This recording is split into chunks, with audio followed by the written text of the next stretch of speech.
Со какво секојдневие, се соочуваат тие различности и кои се главно нивните проблеми? Текстот беше објавен на страна на Институтот за комуникацијски студии. Инаку, инспирација за тој текст е всушност ова истражување, кое што коалицијата го издаде, а е на тема колку се еднакви безбедни младите во Македонија во нивниот сексуален развој и сексуални искуства. Ова се податоци од ХВСЦМ истражувањето со млади на 15 години.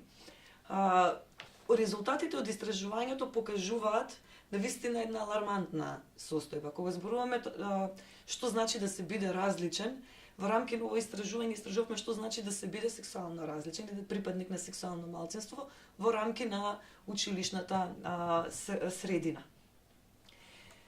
Податоците укажуваат дека ако ги споредиме хомо и бисексуалните млади, ги споредиме со нивните хетеросексуални врсници, ќе видиме дека и генерално младите во Македонија се соочуваат со големи проблеми, но споредбено оваа прва група, младите со хомо и бисексуална ориентација, двојно и тројно повеќе ги искусуваат различните проблеми. Па, например, во рамки на разни индикатори по кои што се мери ментално и емоционално здравје, ќе видите тука имаат главоболка, болки во грбот, нерасположение, раздразливост, потоа проблеми со спиењето, вртоглавици, повеќе од 2 симптома истовремено, но и лоши чувства на тага и безнадежност, па дури и сериозно размислување за самоубиство. Процентите веќе укажуваат на проблем. Хомо и бисексуалните млади двојно до тројно пати повеќе ги имаат овие проблеми. Например, 1/3 од нив изјавиле дека сериозно размислуваат за самоубиство.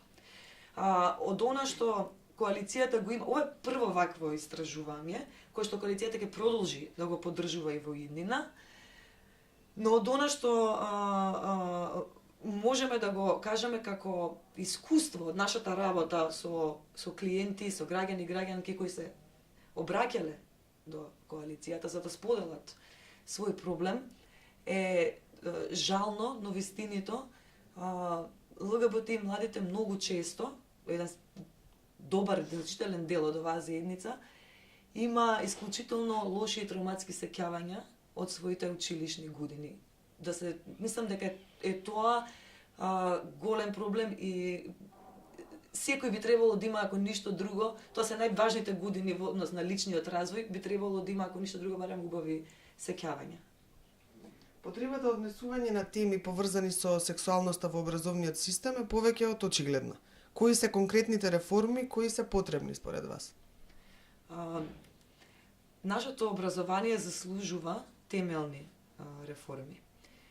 И покрај обидите на властите до сега, проблемите во образованието да ги решаваат со бројни проекти, ќе морам да кажам дека се тоа бесполезни обиди. Нашето образование страда од сериозни проблеми и тоа треба да се менува од корен.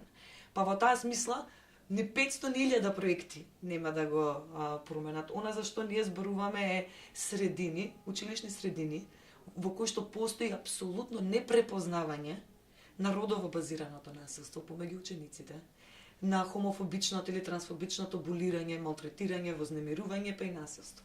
Во разговор не само со жртви, туку во разговор и со наставници, класни раководители и слично, добивате впечаток дека тие овој тип на однесување го сметаат многу повеќе за детска игра, односно не можат да ги разберат последиците, страшните последици кои што жртвите ги трпат кога се континуирано изложени на насилство и вознемирување.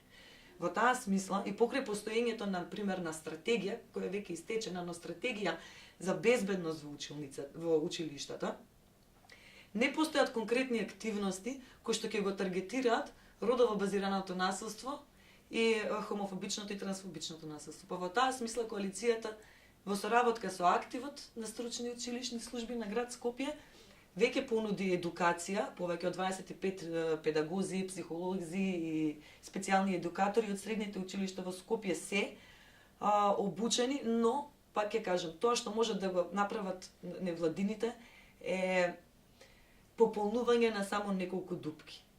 Потребно е најпрво политичка волја и желба да се направат суштински промени во образованието, да се подигнат капацитетите на стручните служби, но и да се инвестира во самите ученици, нивните знања и капацитети за справување со различните млади во нивната средина. Според вас, како може истите тие различни групи да бидат заштитени? Па добро, ние да речеме првичен исчекор направивме кон стручните служби, тие се некако од прилика и најважни, нели, и се тука да помогнат педагозите и психолозите во училиштата, меѓутоа тоа не е доволно.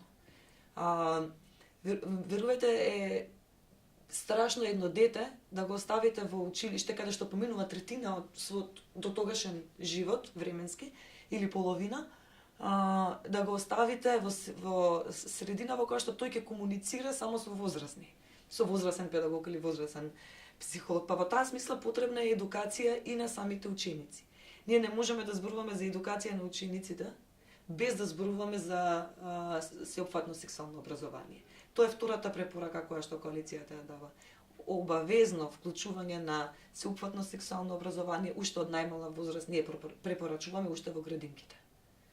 А понатаму има и други механизми, например формирање на средношколски омбудсман и така натаму. Постојат алатки, постојат механизми со кои накажувам. Потребна е сериозна политичка волја за да се разбере проблемот најпрво, а потоа и да се обиде да се реши. Конечно, никој од нас не треба да измисли топла вода. Со булинг, со вознемирување, со насилство во училиште се бавеле многу држави, имаат успешни приказни, можеме да учиме од нив.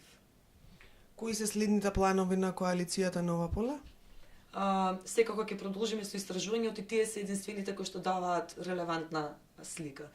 Ќе се обидеме институциите на системот да ги убедиме во фактичката состојба со насилство во училиштата, ќе продолжиме да инвестираме во стручните служби, но од тоа најмногу зависи од соработката која што ќе имаме со Министерството за образование и наука. За жал можам да кажам и покрај овие осамени напори на коалицијата, МОН станува глув на истите, така што апелираме, мислам дека не е прашање ниту на суета, ниту на рушење на некакви традиционални конзервативни вредности и светогледи. Идејата е заедно да помогнеме во креирање на безбедна училишна средина.